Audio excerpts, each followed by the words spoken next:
Narasumber berikutnya, siswa teladan berikutnya, saya bacakan lagi ya prestasi beliau ini.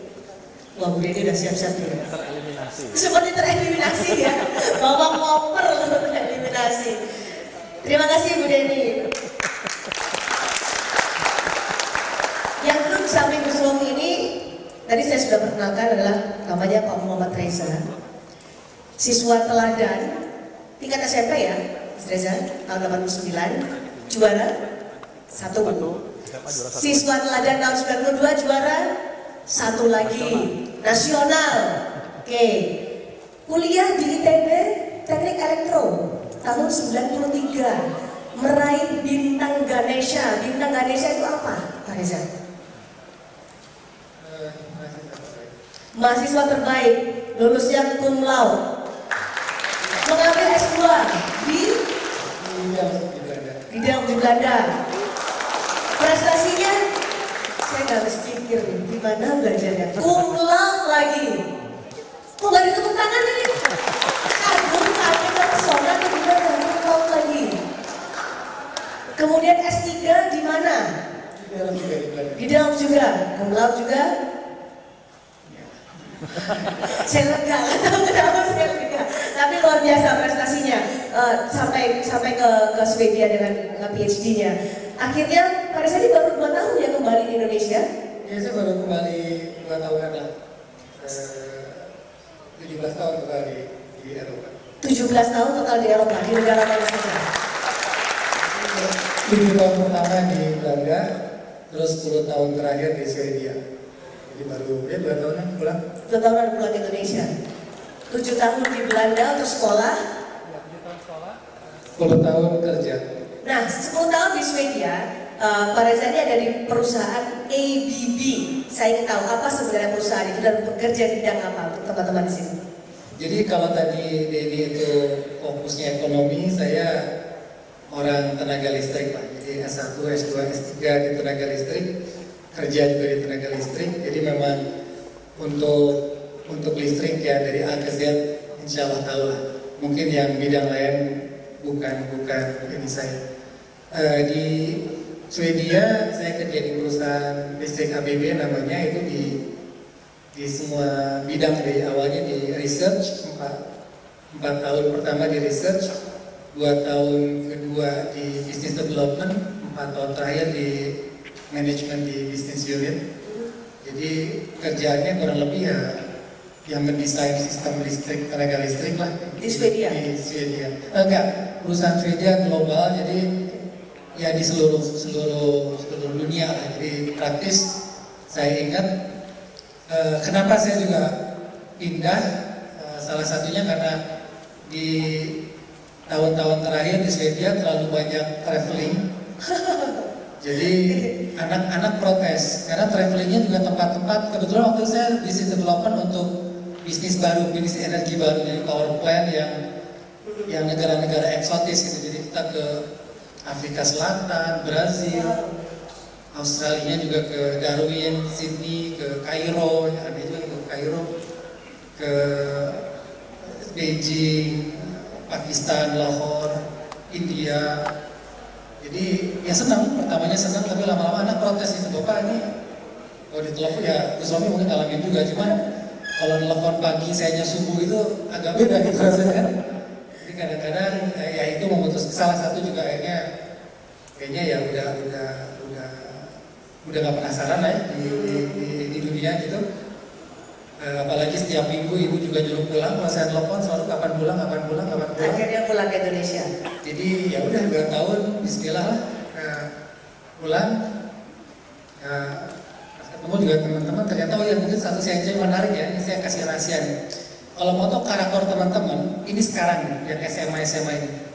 Karena percaya sama saya kan kayak masuk mesin waktu nih. Tahun 98 saya keluar Indonesia, balik lagi baru tahun 2016 ya. Kemampuan orang boleh beda. Jadi saya tahu dulu Romi engineer, teladan, intelektual, saya ketemu lagi ketua partai di politik. Denny dulu belum ekonom, dia orang yang jago matematika gitu ya. Sekarang ekonom yang betul-betul bukan cuma masalah angka-angka, tapi juga tentang kesejahteraan masyarakat, tentang negara. Jauh sekali ya, kompetensi, tapi yang nggak berubah itu karakter. Denny ya tetap seperti itu, tetap menggebu-gebu, tetap semangat. Romi ya seperti ini, tetap kalem, penuh perhitungan, tapi sebetulnya sekali sedikit strategi. Nggak, dia suka jaya dulu ya.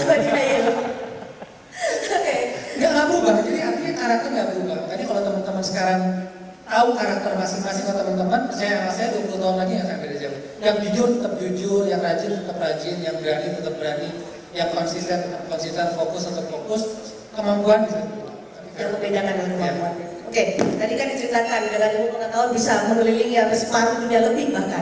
Kalau saya mau menambahkan lagi satu CV dari Pak Reza, ini adalah salah satu anggota dari Ikatan Ilmuwan Indonesia, betul? Sudah menyiapkan sejak ada di sana berkali wow, dan tangannya paling kecil Pak Reza.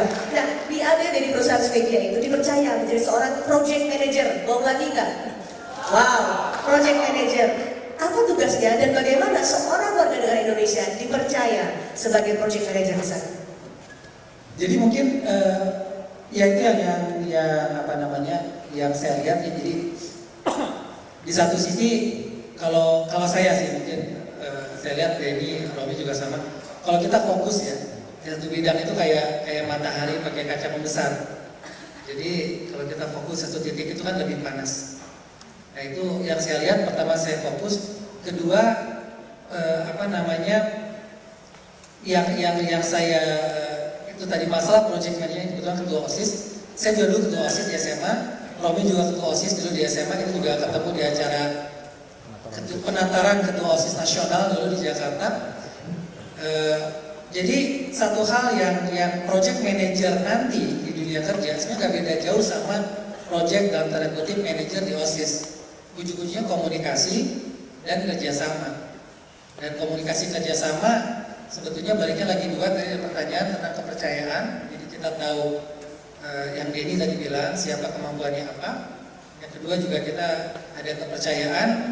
Dan ya sebetulnya pengalaman di OSIS itu kepake pada saat project manager untuk manajemennya. Apa tuh contohnya? Contoh yang paling gampang misalkan kayak fokus di pemecahan masalah kan. Jadi kalau OSIS misalnya kita fokus, kita tahun ini mau ngadain lomba 17 Agustus, kita fokus. Dari kerjaan sebenarnya sama, cuman fokusnya kita mau bikin pembangkit listrik 1000 MW. Jadi tujuannya sama.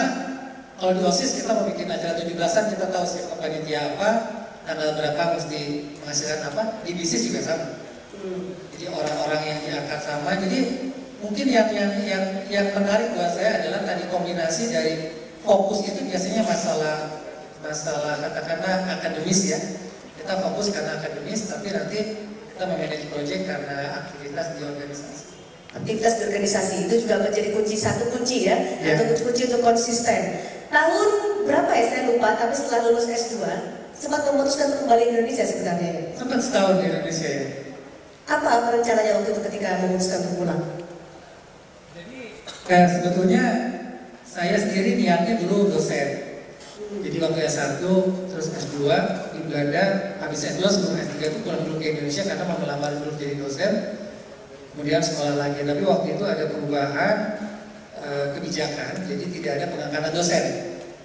Makanya sempat pulang ke kampus, sampai di sini setelah 3 bulan dibilang bahwa tidak ada pengangkatan dosen, ya mencari kerja, tapi susah, jadi nganggur.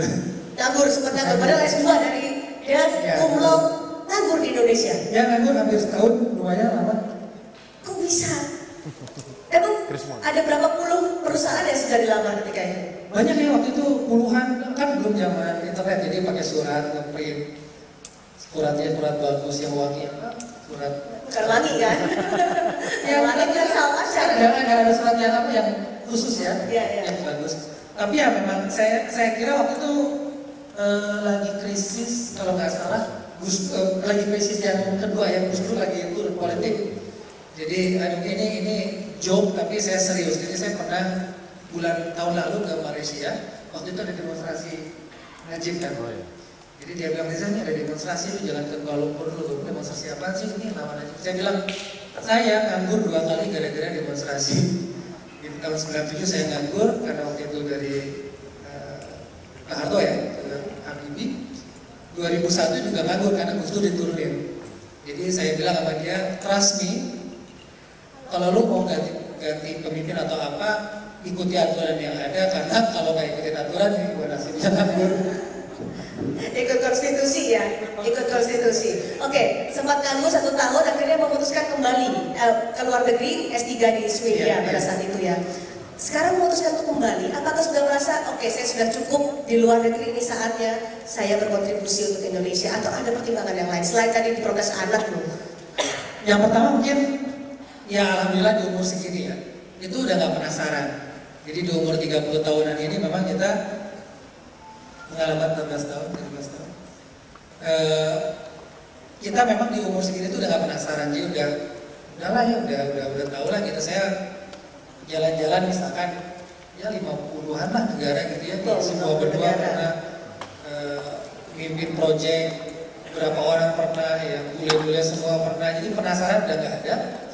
Terus di sisi lain kayaknya juga ya ini waktunya ya, jadi di umur segini pengalaman udah solid. Insya Allah tenaga masih ada.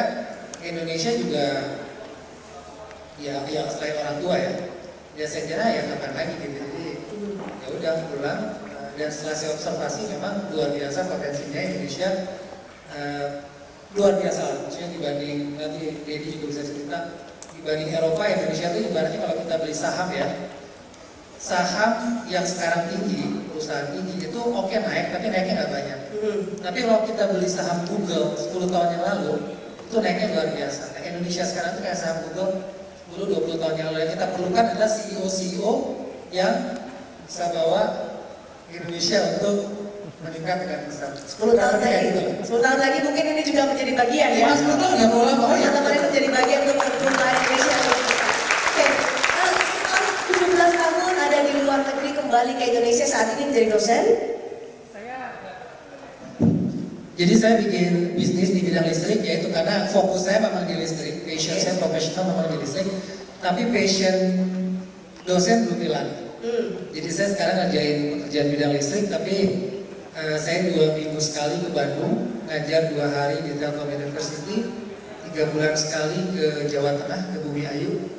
Jadi di situ 3-4 hari ngajar juga di universitas swasta di sana. Mengajar, bertemu dengan anak-anak muda, berinteraksi dengan anak-anak muda Indonesia, termasuk mungkin 2 tahun lagi mereka juga menjadi seorang mahasiswa. Apa yang dilihat potensi dari anak-anak muda Indonesia, sampai tadi bisa bilang 10 tahun lagi Indonesia akan seperti Google yang melesat jauh? Karena potensinya luar biasa ya, maksudnya orang Indonesia itu punya kelebihan, pertama talent nggak kalah. Yang kedua juga ada sifat yang menurut saya lebih dibanding di sana. Di sana tuh orang agak kurang gampang menyerah sebetulnya di Eropa itu. Karena udah enak. Karena udah enak, udah nyaman. Jadi kalau dia nggak terlalu persisten itu nggak apa-apa. Nah orang Indonesia tuh persistennya luar biasa. Karena the power of kepepet, bukan?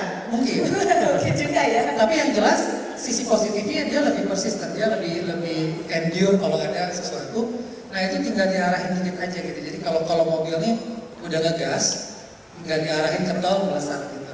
Tahu melesat. Tipsnya menjadi seorang Muhammad Reza, menjadi siswa teladan juara 1, bisa cum laude untuk teman-teman ini yang mungkin akan mau kuliah ya beberapa tahun lagi, 1 atau 2 tahun lagi ya, menjadi seorang mahasiswa. Kalau mungkin tipsnya saya fokus ya, kalau dari sisi profesional saya berusaha fokus, gak lirik kanan kiri. Jadi kalau emang udah suka elektro, ya elektro tapi diperdalam. Tapi di sisi lain saya memang senang networking itu perlu, saya senang bergaul. Dan prinsip saya biasanya adalah saya percaya sama orang sampai terbukti sebaliknya. Jadi kalau sama teman tuh saya percaya sampai kepercayaan itu tidak dibuktikan salah.